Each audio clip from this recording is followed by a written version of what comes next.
Assalamualaikum warahmatullahi wabarakatuh.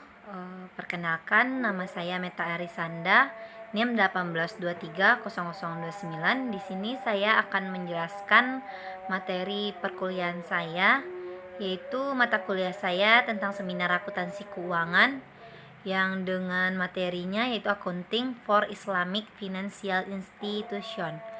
Dan judulnya ada di bawah, yaitu Pengaruh Standar Akuntansi AAOIFI dalam Pelaporan Lembaga Keuangan Syariah di Malaysia. Di sini saya akan menjelaskan yaitu pembahasan teori. Pembahasan teori, Islam adalah cara hidup yang lengkap yang tidak memisahkan keyakinan dan aktivitas sehari-hari, termasuk keterlibatan dalam aktivitas ekonomi. Padahal Islam sangat menjunjung tinggi perdagangan dan umat Islam didorong untuk berpartisipasi dalam kegiatan ekonomi yang tidak melanggar syariah. Hal ini mengakibatkan munculnya Islamic Finance Institution yaitu IFI. Sejak itu ada perkembangan luar biasa dalam industri lembaga keuangan Islam, khususnya dalam beberapa tahun terakhir. Mengikuti tren serupa, pemerintah Malaysia telah mendirikan Bank Islam Malaysia berhadap pada tahun 1993 dan Bank Muamalat berabad pada tahun 1999. Tahun-tahun berikutnya telah terlihat ekspansi di industri Malaysia, di mana bank-bank Islam asing seperti Kuwait Financial House, Al-Raj Banking, dan Investment Corporation dan Qatar Islamic Bank bergabung dengan pasar dan bank domestik, menciptakan anak perusahaan Islamik seperti Bank Islam RHB dan Bank Islam Hong Leong. Saat ini LKEI tidak hanya beroperasi bersaing dengan bank konvensional di negara-negara muslim, tetapi industri telah berkembang ke negara-negara barat seperti Amerika Serikat, Inggris, dan Australia. LKI ini dimaksud untuk memenuhi kewajiban syariah dalam melayani umat Islam yang dilarang membayar dan menerima riba. Berdasarkan syariah Islam, memandang riba yaitu tingkat bunga tahunan yang datar sebagai kejahatan karena melibatkan penerimaan keuntungan tetap tanpa berbagi risiko yang terkandung dalam usaha produktif. Dengan demikian tersebut, maka transaksi perbankan tidak seharusnya dipisahkan dari akidah Islam, tetapi harus dipertanggungjawabkan kepada Tuhan dalam mencari pahala di dunia dan akhirat. Selanjutnya yaitu kasus yang dibahas. Makalah ini berfokus pada masalah yang relevan dengan kebutuhan standar akuntansi Islam dalam pelaporan lembaga keuangan Islam (IFI). Dalam konteks Malaysia, dengan pertumbuhan IFI yang cepat baru-baru ini, masih ada sikap yang tidak meyakinkan mengenai perlunya standar akuntansi kekhususan untuk IFI seperti yang dikeluarkan oleh Accounting and Auditing for Islamic Financial Institution AAOIFI, yang mendorong makalah ini untuk memeriksa masalah ini secara lebih rinci. Selanjutnya yaitu objek penelitian. Makalah ini membahas pandangan dari 7 orang diwawancarai yang dikumpulkan dari 7 wawancara semi struktur yang dilakukan selama periode 3 bulan dari Oktober 2012 hingga Desember 2012.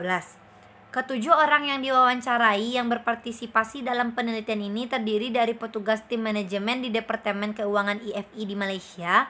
Semua yang diwawancarai di atas secara aktif terlibat dalam mempersiapkan laporan keuangan IFI.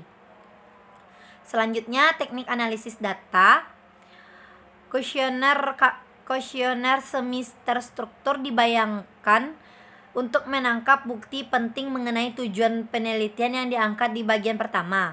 Wawancara semi terstruktur dilakukan dalam konteks yang cukup terbuka, sehingga pertanyaan yang diajukan belum tentu disiapkan terlebih dahulu. 5 wawancara dilakukan tatap muka, masing-masing berlangsung 1 hingga 2 jam. Sementara, 2 orang yang diwawancarai menjawab secara tertulis melalui email. Semua wawancara dilakukan dalam bahasa Inggris dengan sedikit campuran bahasa Melayu. Mereka direkam dan kemudian semuanya ditranskripsikan. Mereka kemudian dikodekan secara manual oleh para peneliti.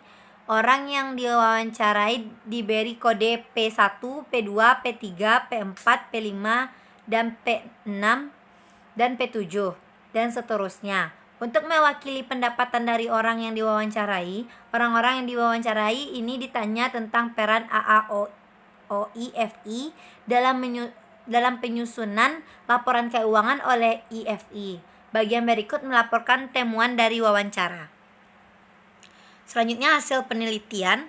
Bukti dari wawancara dengan jelas menyiratkan bagaimana perkembangan pelaporan LKII mencerminkan praktik LKI yang mengungkapkan bagaimana tujuan suci awal LKI berevaluasi secara serupa, mengungkapkan bagaimana tujuan serupa menjadi praktik kapitalis sistem perbankan konvensional karena produk IFI serupa dalam fungsinya dengan produk perbankan konvensional dan perbedaannya hanya terletak pada kontrak. Maka IFRS dapat melaporkan produk IFI dengan cara yang serupa dengan produk perbankan konvensional. Makalah ini membawa lebih banyak bukti untuk menunjukkan bahwa IFI lebih menekankan pada instrumental teknis produk sehingga tujuan awal LKI jauh untuk dicapai. Namun, diskusi tentang bagaimana LKI dapat mencapai tujuan sebenarnya dari ajaran Islam melalui pelayanan mereka berada di luar cakupan makalah ini. Selanjutnya yaitu bukti wawancara di atas menunjukkan bahwa standar akuntansi Islam yang terpisah tidak sangat diperlukan untuk mengatur lingkungan IFI. Sebaliknya, mereka sangat membutuhkan standar pengungkapan untuk menjelaskan kontrak Islam dan untuk meyakinkan masyarakat muslim bahwa mereka benar-benar menawarkan produk kepatuhan syariah. Disetujui oleh SAC. Meskipun demikian, ada responden yang lebih memilih perlakuan akuntansi oleh AAO-IFI agar mencerminkan kontrak produk menurut prinsip-prinsip Islamik. Namun, pedoman untuk IFI tidak akan diterapkan secara global. Jika merupakan standar akuntansi yang terpisah, hasil ekstensif dengan masalah harmonis dan konvergensi ke IFRS, di mana sebagian besar orang diwawancarai ingin melihat perlakuan akuntansi atau mengungkapkan untuk IFI ditempatkan di bawah kerangka IFRS agar standar berhasil diterapkan secara global. Menyertakan opsi atau pedoman untuk IFI di bawah kerangka IFRS akan menjadi upaya besar dalam pengembangan pelaporan Islam. Baiklah, sekian hasil presentasi yang saya jelaskan tentang judul saya tadi. Terkurang dan terlebih saya mohon maaf. Assalamualaikum warahmatullahi wabarakatuh.